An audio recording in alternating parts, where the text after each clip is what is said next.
লন্ডনে সবকিছু খুব টাফ হয়ে গেল, যে আপনি স্টুডেন্টরা এখানে চাইলেও থাকতে পারবে না, থাকতে পারবে না। হ্যাঁ, এবং কোর্স এক্সটেনশন করে যে আপনি থাকবেন ওইটার কোনো সুযোগ নাই। আপনার কোর্সে আপনি যে সময়টা নিয়ে আসছেন ওটা শেষ করে আপনাকে চলে যেতে হবে। আপনি যদি না যান তাহলে ব্যাগ অ্যান্ড ব্যাগেজ ওরাই আপনাকে ডিরেক্ট পাঠিয়ে দেবে, এরকম একটা অবস্থা। চিন্তা করলাম যে এত অসম্মানের চেয়ে নিজে চলে যাওয়াই ভালো।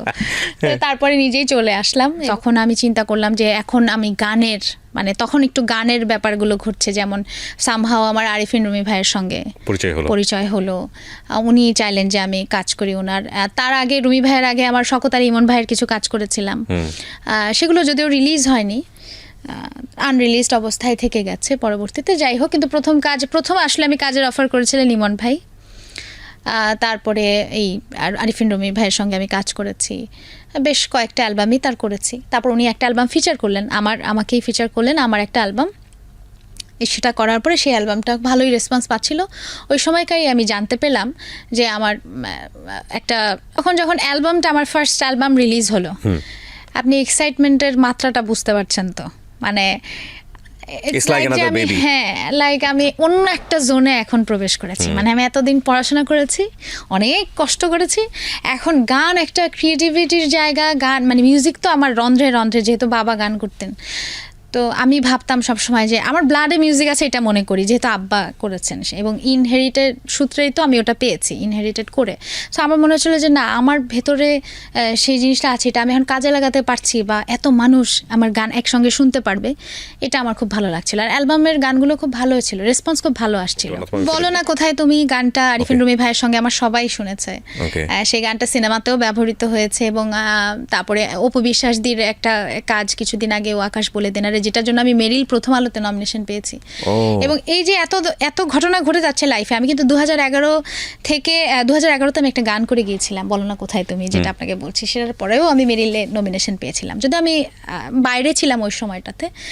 সো যেটা হচ্ছে যে আমি এই সময়কালীন কিন্তু আমি এই 2011 থেকে মেরিলের নমিনেশন পেয়ে গেছি পরপর। কখনো পুরস্কৃত হয়নি, কিন্তু আমার মনে হয় যেটা পুরস্কারের চেয়ে কম নয়। আপনি দেশের সেরা 4 জনের মধ্যে দাঁড়াচ্ছেন, বা দেশের সেরা 10 জনের মধ্যে থাকছেন, এটা একটা বিশাল ব্যাপার, বিশাল পাওয়া। তো সেই জায়গা থেকে আমার মনে হয় যে আমার গানটাও কিন্তু সমান তালে চলেছে সব সময়। গানটাকে আমি অনেক বেশি, মানে আমার গানের প্রতি শ্রদ্ধা, ভালোবাসার জায়গাটা সব সময় একদম অবিচল ছিলাম আমি গানটাকে আমি ভালোবেসেছি, গানটা আমি এখনও ভালোবেসে করি।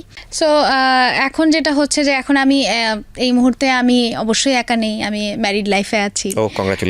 আমার সংসার আছে, আর বাচ্চার কথা তো বলেইছি আপনাকে।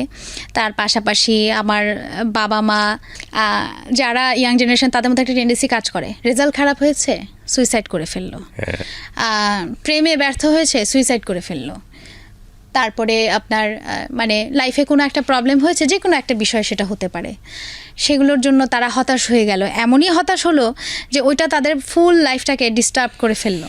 এটা হওয়া যাবে না, থেমে যাওয়া যাবে না। আমি ছেলেদের থেকে মেয়েদের কথা একটু বেশি বলবো, আমি ফ্যামিনিস্ট না, বাট আমার কাছে মনে হয় কি যে আমার জায়গাটা থেকে আমি মেয়েদের স্ট্রাগলটা, মেয়েদের ফাইটের কথাটা একটু বেশি বলতে পারি, যেহেতু আমি ওই ফাইটটা করে এসেছি। সেই জায়গা থেকে বলবো যে মেয়েদেরকে অনেক বেশি শক্তিশালী হতে হবে ভেতর থেকেও।